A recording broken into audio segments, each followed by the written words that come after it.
Bienvenue dans cette nouvelle édition du 12-15. Voici les titres de l'actualité. Il a fini par mettre sa menace à exécution. Le président bissau-guinéen José Mario Vaz a dissous ce mercredi le gouvernement du Premier ministre Domingos Simoes Pereira. Les détails dans ce journal.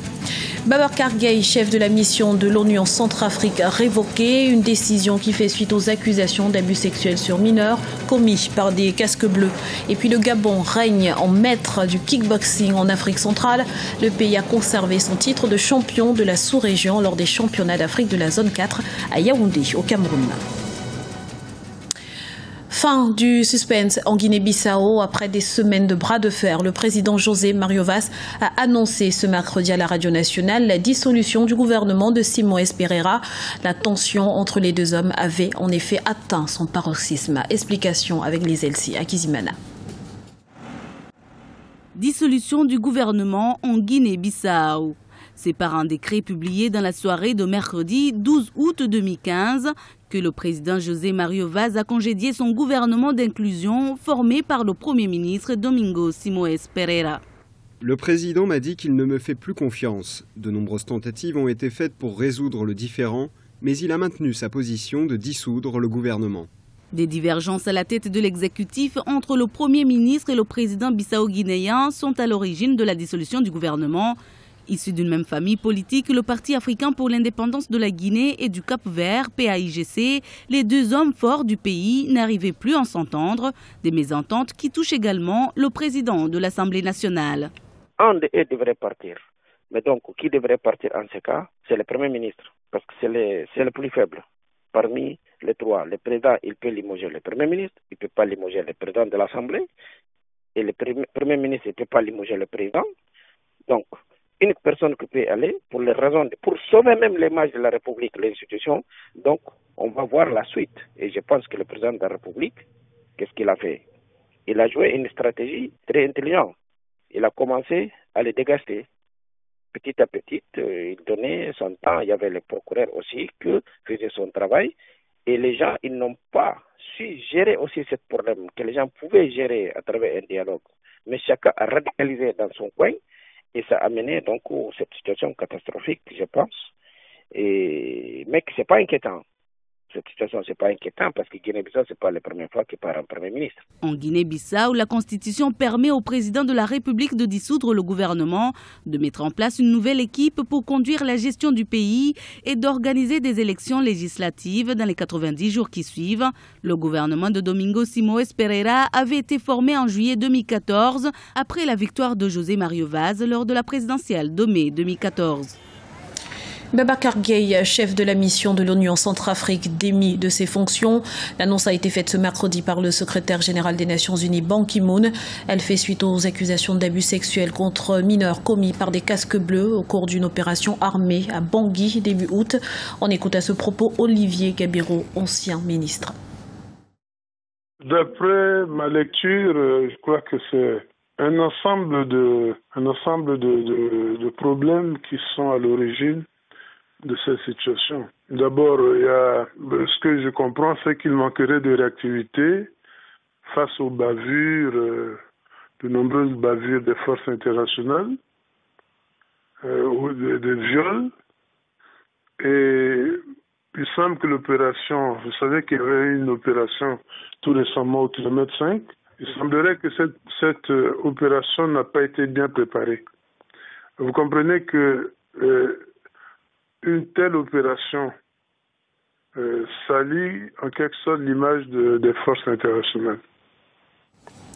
Et parallèlement, la Centrafrique célèbre ce jeudi les 55 ans de son accession à l'indépendance sur fond d'instabilité politique et de crise militaro-sociale, au moment où la communauté économique des États d'Afrique centrale vient de confirmer ce mercredi le report de la transition jusqu'à la fin de décembre 2015. Le pays semble avoir plusieurs défis à relever.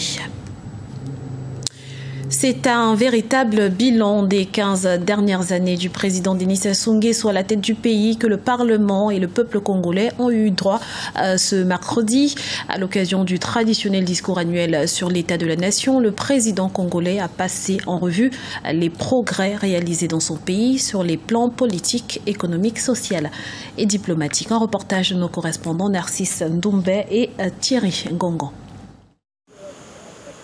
Le discours annuel du président de la République sur l'état de la nation est un moment important de la vie politique du Congo. Cette année, la dernière du septennat en cours du chef de l'État congolais Denis Sassou Nguesso, l'accent a été mis sur son bilan au cours des 15 dernières années à la tête du pays. Devant les deux chambres du Parlement réunies en congrès, le président Denis Sassou Nguesso a retracé le chemin parcouru depuis l'an 2000 tout en mettant en exergue les progrès réalisés par son pays. Des progrès rendus possibles par la restauration et la consolidation de la paix. Nous avons fait de la paix notre credo. Dans un contexte mondial aujourd'hui, fait de guerre, d'attentats et de nombreuses atteintes aux libertés, on ne peut que se réjouir de la quiétude, de la sérénité, de la sécurité et donc de la paix qui caractérise notre pays. Selon Denis Sassou Nguesso, son pays est devenu un important point de convergence des créateurs de richesses. Notre pays est incontestablement dans une bonne dynamique économique. L'enregistrement assuré par le Centre des formalités des entreprises établit qu'il y a en moyenne 3000 entreprises nouvelles créées chaque année. Entre janvier et juin 2015, par exemple, en dépit de la conjoncture assombrie par des mauvaises perspectives sur le marché pétrolier international, le Centre des formalités des entreprises a immatriculé 1440 nouvelles entreprises. Le Congo célèbre ce 15 août le 55e anniversaire de son accession à l'indépendance. C'est la ville de Ouesso, capitale du département de la Sanga, dans le nord du pays, qui a été désignée comme ville hôte de l'édition 2015 de la fête nationale. Participation citoyenne des jeunes au renforcement de la démocratie et de la cohésion sociale pour un développement durable. Voilà le thème d'un colloque qui s'est tenu ce mercredi au Burkina Faso. Un colloque qui vise à susciter une prise de conscience et un engagement de la jeunesse africaine en matière de démocratie et de cohésion sociale. Les participants venus de plusieurs pays africains espèrent ainsi faire entendre leur voix sur ces différentes questions. 2 médailles d'or et 2 d'argent. Le Gabon conserve son titre de champion d'Afrique de la zone 4. C'était à Yaoundé au Cameroun lors du championnat d'Afrique centrale de kickboxing. Voyez ce reportage de notre correspondant Douglas Toutouma. Le Gabon a conservé son titre de champion d'Afrique centrale de kickboxing le week-end écoulé. Au terme du dernier championnat d'Afrique de kickboxing de la zone 4 qui a eu lieu à Yaoundé au Cameroun, le Gabon a réussi à conserver sa place de leader de la discipline dans la sous-région, mais se contente de la seconde place en Lao Kick.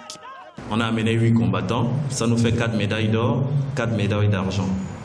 Classé premier en full contact avec 2 médailles d'or, 2 médailles d'argent et classé deuxième en Lao Kick avec 2 médailles d'or, 2 médailles d'argent.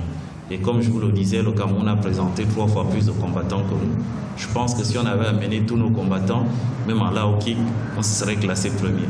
Malgré une préparation à domicile difficile, faute de moyens, l'équipe rajeunie à 80% par le président fédéral et son staff a fait une bonne impression. Une joie qui a failli tourner au drame avec un accident de circulation sur le chemin du retour. Bilan, une amputation et plusieurs blessés graves. Et tout ce qui était devant ont été les plus touchés, c'est-à-dire le président de la Confédération africaine, Emmanuel Sissima, qui était en la vie et la mort, mon vice-président au Maroc Servet et le chauffeur qui a eu la jambe coupée. Dieu merci, il n'y a pas eu de mort. Et au niveau des jeunes, au niveau du staff technique, il n'y a rien eu. Moi-même, j'ai rien eu. J'étais dans le bus aussi. Quelques bobos au niveau du tibia, mais rien d'important. Lors de cette compétition, les kickers gabonais Jojo Ndong Ekoga, moins de 75 kg, et Gabriel Brian Abesolongema, moins de 67 kg, ont été particulièrement en vue. Les 6 pays de la zone 4 étaient présents à cette compétition, à savoir le Congo, le Gabon, la Centrafrique, la Guinée équatoriale, le Tchad et le Cameroun, pays hôtes. Le Gabon va accueillir la Coupe d'Afrique de kickboxing en 2016. Ce journal a été réalisé par l'ensemble de la rédaction. Nous vous remercions pour votre fidélité. Retrouvez dans un instant une nouvelle édition de l'information sur Africa 24.